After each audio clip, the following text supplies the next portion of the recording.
किधर से है? अनार 180 रुपये। अनार बेच रहा है? 180 रुपये किलो। 180 रुपये किलो है। क्या गाड़ी कहाँ से है? हाँ गाड़ी किसका है? गाड़ी दुर्वेश का। हाँ? दुर्वेश सेट है ना उसका। दुर्वेश शेट का। कितना गाड़ी है उसका?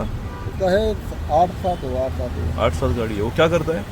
वो माल जंगल से लेके आता देता है। आप किधर किधर किधर जाता है? हाँ आप किधर किधर जाता है? हम तो ये आगे गली है ना, गली में घूमते पूरा रहते हैं। सब जगह हाँ, घूमेगा। घूमते रहते हैं इधर ही रहता है। आप कहाँ से? हम तो यूपी से हैं। कहाँ से? यूपी से। यूपी से वो बदायूं जिला पड़ता है। हाँ? बदायूं जिला पड़ता है। अच्छा, कौन सा जिला? ये तुम्हारा नाम क्या? समील खान। समीर समील खान। खान। कितने लोग हैं ऐसे तुम्हारे? है 8-10-12 लोग बस। 8-10 लोग हैं। ठीक आहे, चलो.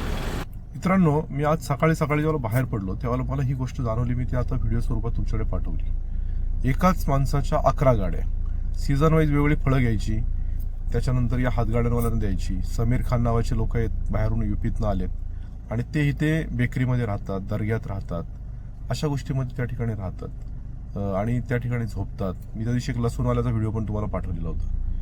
तर नगरपालिकेचे अधिकारी आहेत ना, हे यांच्या हातगाड्या जप्त करायचं नाटक करतात, दाखवतात. आतापर्यंत एक फिके नावाचा अधिकारी आहे. आता जो अधिकारी आहे तो थोडा कडक भूमिका घेणार आहे. आम्ही त्याला चांगलं प्रोत्साहन दिलंय.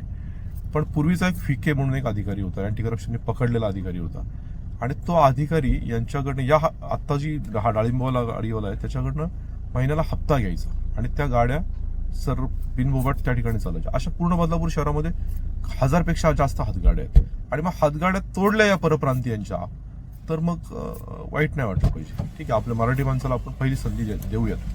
फेरीवाल्यांना त्यांना लायसन काढून देऊयात. त्यांनी फुटपाथवरती हातगाडी लावली तर आपण त्याला परवानगी पण देऊयात. पण हे असे जे समीर खान वगैरे येतात ना, त्यांच्या हातगाड्या आपण तोडायलाच पाहिजे. कारण ह्या हातगाड्या तोडल्या नाहीत, ह्या हातगाड्या जप्त केल्या जातात. हे सोडवतात कारण त्यांना एवढं प्रॉफिट आहे या बिझनेसमध्ये की ते त्या हातगाड्या सोडून आणतात पालिकेचे पैसे भरून आणि परत चालू करतात. अधिकारी परत त्याच्यामध्ये त्यांच्याकडनं पैसे घेतात. मग ह्या अशा लोकांच्या हातगाड्या तोडण्यास आपण समर्थन केलं पाहिजे, असं माझं मत आहे. मराठी फेरीवाल्यांना विनंती आहे की जे मराठी व्यावसायिक आहेत त्यांनी आमच्याशी संपर्क करा.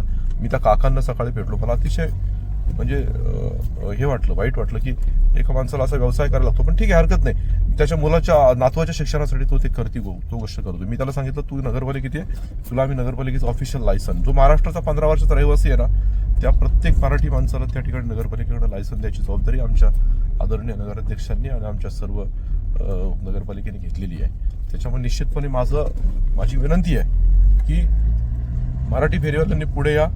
असे व्यवसाय मराठी फेरीवाल्यांनी करा. तुम्हाला नगरपालिका अजिबात त्रास देणार नाही. तुम्हाला व्यवस्थित चांगल्या जागा देतील. वेगवेगळ्या ठिकाणी रस्त्यावर कुठल्याही वाहतुकीला अडथळा नाही त्या ठिकाणी जागा देतील, ते करा. पण हे असे समीर खान आहेत ना, यांचा आपल्याला समूळ नायनाट निच्चाटन या बदलापूर शहरात रद्द करायचं आहे. नागरिकांना सपोर्ट करा. मराठी माणसावर अन्याय होत असेल ना तर आमच्याकडे या, आम्ही त्याला लायसन देऊ नगरपालिकेच्या माध्यमातून सगळ्या कायदेशीर प्रक्रिया करून. आणि ह्या अधिकाऱ्यांना पण आपल्याला धडा शिकवायचा आहे. हा जुना अँटी करप्शनने पकडलेला अधिकारी आहे ना, त्याला तर निश्चितच धडा शिकवायचा आहे. आणि आता सोमवारपासून आम्ही ते ऑपरेशन चालू करणार आहोत. आम्ही आता फेरीवाल्यांना जागा देतोय, सगळ्या मराठी फेरीवाल्यांना जागा आम्ही त्या ठिकाणी देणार आहोत. आणि हे असे समीर खान या बदलापूरमध्ये घालवण्यासाठी त्यांच्या हातगाड्या तोडायला सुद्धा आम्हाला सपोर्ट करा. फेरीवाल्या समितीच्या सदस्यांना सांगणं आहे की या अशा हातगाड्या तुम्ही जरी तोडल्या ना तरी तुमच्यावर कारवाई नाही करणार. आम्ही पोलिसांना सांगू की यांनी कायदेशीर कामं केली, आम्ही पण तुमच्याबरोबर हे करू. सोमवारपासून हे ऑपरेशन आम्ही जोरात चालू करू. धन्यवाद. आणि मराठी माणसांनी पुढे या एवढी विनंती आहे.